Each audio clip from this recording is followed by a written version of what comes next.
During the 19th century, various thinkers studied and wrote about the behaviour of crowds. Scottish journalist and writer Charles Mackay wrote Extraordinary Popular Delusions and the Madness of Crowds in 1841, exploring the history of mass hysteria, manias, crowd behaviour, and the psychology of collective actions. French sociologist Gabriel Tarde explored imitation and the shaping of individual behaviour in the group setting in his book The Laws of Imitation, written in 1890. And into the early 20th century, British-American psychologist William McDougall wrote The Group Mind in 1920, about the influence of groups on the individual. But it is a French polymath who stands out as the most influential thinker on crowd psychology. Gustave Le Bon, a social psychologist born in 1841, is famously known for his book The Crowd: A Study of the Popular Mind. This work would become foundational for 20th century propaganda, from selling cigarettes to American women, to mobilizing masses to commit acts of genocide.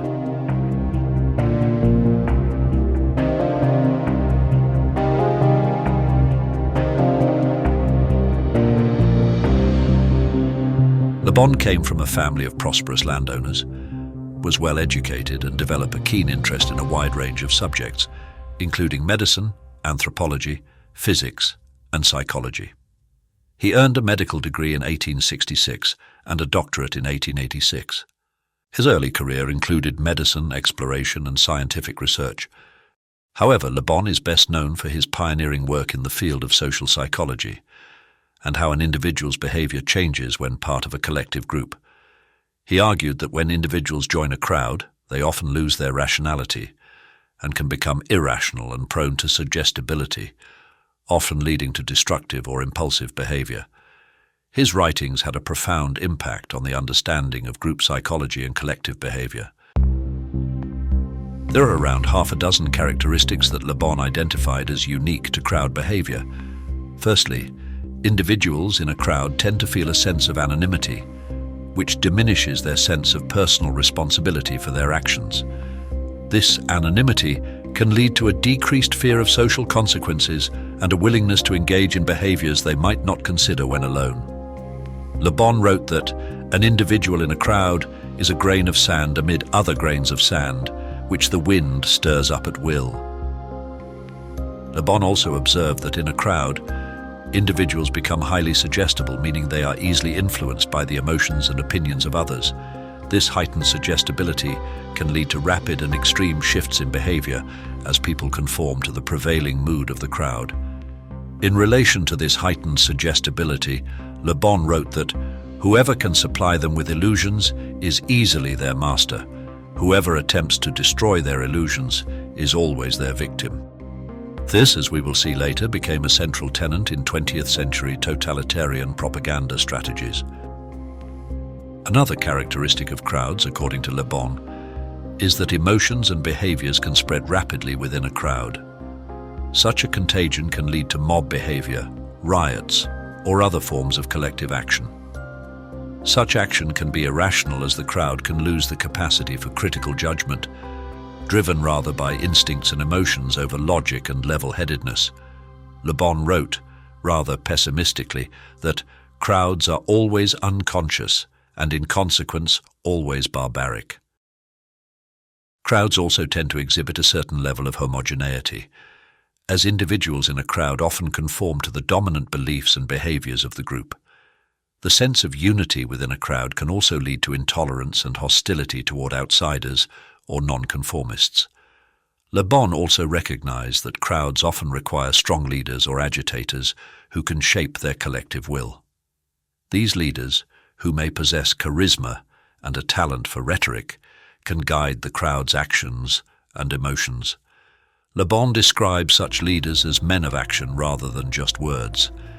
This characteristic of strong leadership, again, will be capitalized in the propaganda of the 20th century to great effect.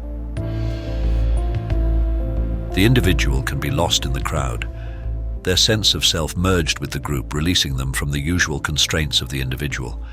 Acts of heroism, self-sacrifice, even violence or cruelty can be at the command of the strong, sometimes worshipped, leader of a crowd. Le Bon wrote that a crowd may easily inspire enthusiasm, but it is just as easily stirred to hatred. Heroism runs in heredity in crowds. They have a great tendency towards hero worship. The propagandists of the 20th century would use the observations of Le Bon to influence the masses for their own ends. Joseph Goebbels, the Reich Minister of Propaganda in Nazi Germany, is a case in point. Hitler himself drew upon some of Le Bon's ideas, particularly those related to crowd psychology and mass manipulation, to shape his political strategies and the propaganda machine of the Nazi regime. Hitler and Goebbels lent heavily on psychological techniques inspired by Le Bon to gain and maintain support from the German population for the Nazi cause. Using emotionally charged messages, Goebbels and Hitler could move their audiences to a sense of urgency. Strong emotions of national pride, fear, anger could be used to stir up a crowd to take action in support of the cause. The power of emotions to influence public opinion was at the core of the Nazi propaganda program. To elicit such strong motivation for the cause, messages are simplified into easily digestible and polarized black and white perceptions of reality. Individual rationality and critical thinking is lost in a crowd, and complex ideas are not well received.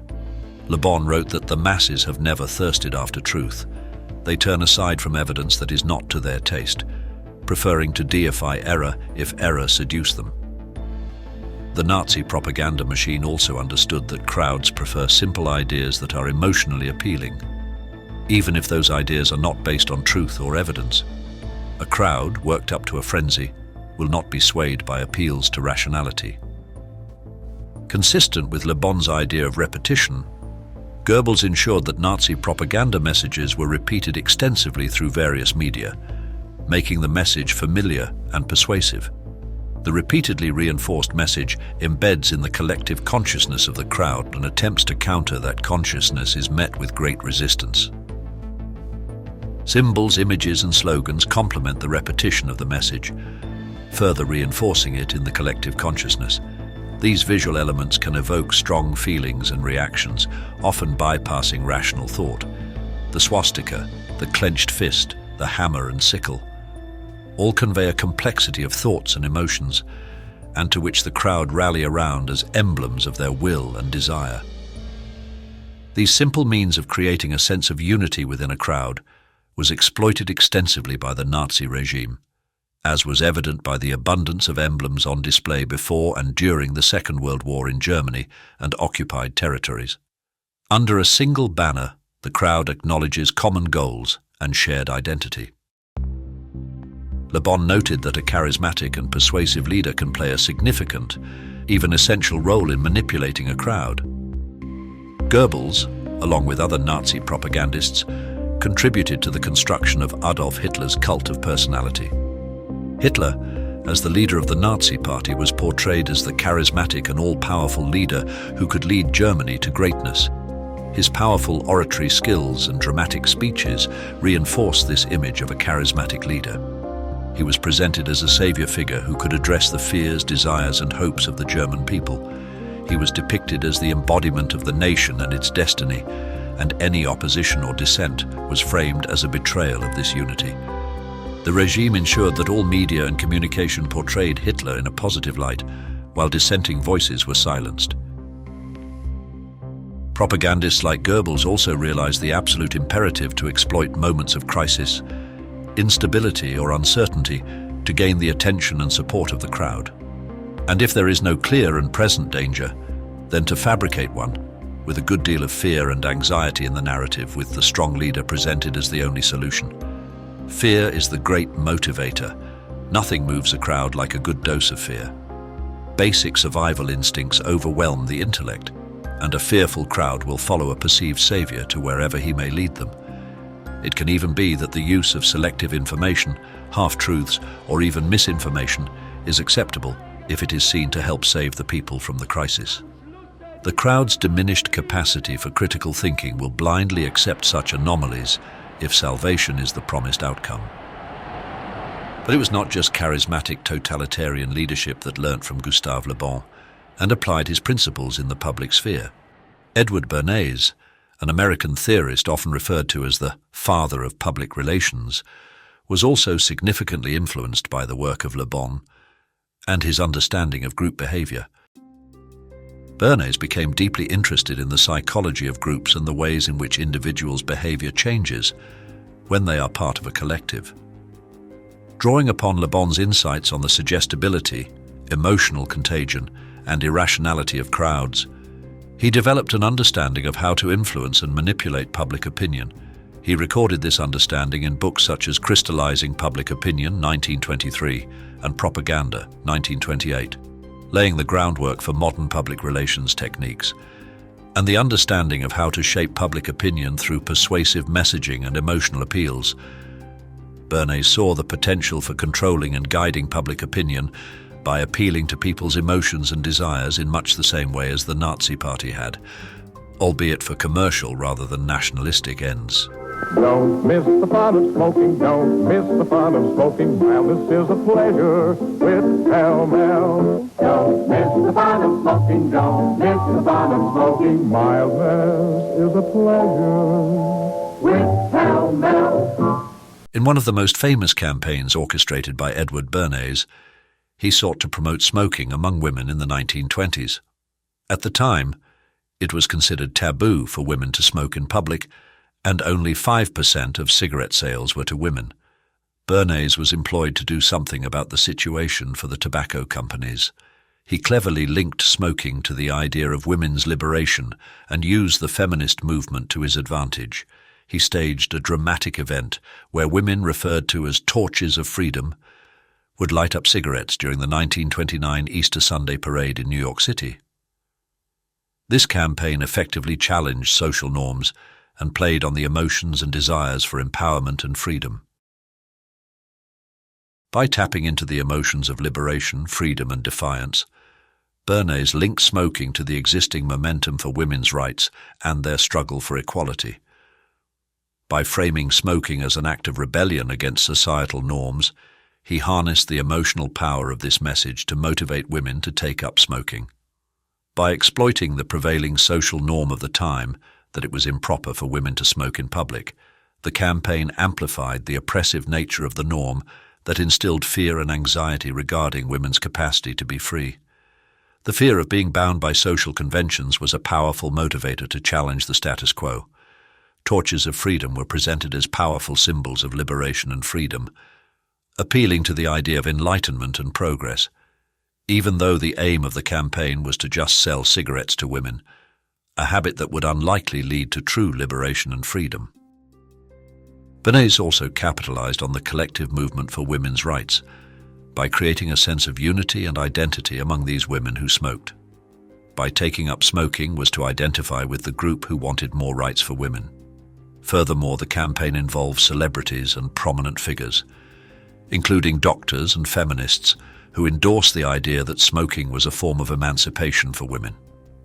By using respected authority figures, Bernays lent credibility to the message and played on the influence of trusted sources. The power of the media was also on display in this campaign. The lighting up of cigarettes at the event was small, carefully planned with hand-picked women paid to light up at the parade, and specific photographers to capture the moment. It was theatre, a far cry from a spontaneous situation, as it had been portrayed to the public. Nevertheless, the impression was powerfully amplified and quickly gained momentum.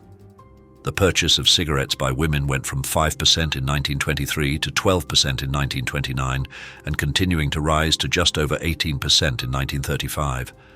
With similar campaigns after World War II, seeing the percentage of women purchasing cigarettes continue to rise.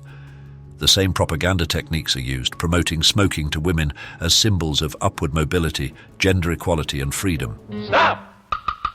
Start smoking with a smile, with Chesterfield, smiling all the while, with Chesterfield. Put a smile in your smoking, just give 'em a try.